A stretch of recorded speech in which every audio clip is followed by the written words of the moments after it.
వేమన శతకము. మృత్యు గుడికి పోయి ముడు విప్పునే కాని పొసగ స్వామి చూసి మ్రొక్కడతడు. ఒక్క ఇల్లు సొచ్చి కొండలు వెదుకదా విశ్వధాభిరామ వినురవేమా. మృత్యు గుడికి పోయి ముడు విప్పునే కాని పొసగ స్వామి చూసి మ్రొక్కడతడు. ఒక్క ఇల్లు సొచ్చి కొండలు వెదుకదా విశ్వధాభిరామ వినురవేమా. మృత్యు అనగా దొంగ. దొంగవాడు గుడికి వెళ్ళి డిబ్బీ లేని డబ్బుల కోసమే వెతుకును గాని దేవునికి నమస్కారం చేయడు. వాని మనసు మొత్తం కూడా డబ్బుల మీదనే కానీ దేవుని మీద ఉండదు.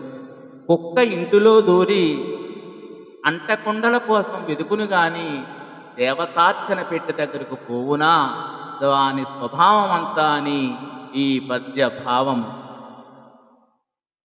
అంతరంగమందు అపరాధములు చేసి మంచి వాని వలెని మనుజుడుండు.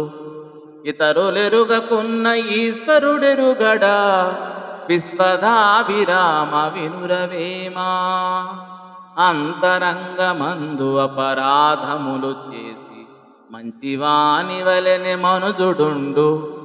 ఇతరులెరుగకున్న ఈశ్వరుడెరుగడా విశ్వధాభిరామ వినురవేమా. అంతరంగము అనగా మనస్సు. మనుష్యుడు తన మనస్సులో ఎన్నో దురాలోచనలు చేయుచుండును. ఎవరికినీ తెలియకుండా కొన్నింటిని వీలైనచో ఆచరణలో కూడా పెట్టును. కానీ పైకి అందరికీ మంచివాని వలె కనబడుచుండును.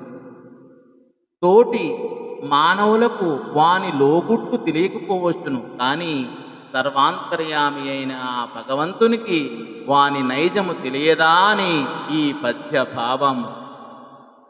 ఏకోహమస్థితీచ మనశ్యతే త్వం మన్యసే త్వం తస్యాంతికే త్వం సృజనం కరోషి అని ఒక సూక్తి ఉన్నది. ఒక్కడినే ఉన్నాను, ఎవ్వరునూ చూచుట లేదని తప్పులు చేయుచున్నావు, కానీ నీలోని ఆత్మరూపుడై ఉన్న భగవానుని ముందు అనేక పాపములు చేయుచున్నానని తెలుసుకోలేకపోతున్నావు. ఎవ్వరూ చూడకపోయినను ఆయన సాక్షిగా కూర్చుతుండును కదా అని ఈ పద్యం యొక్క అర్థము. ధన్యవాదములు.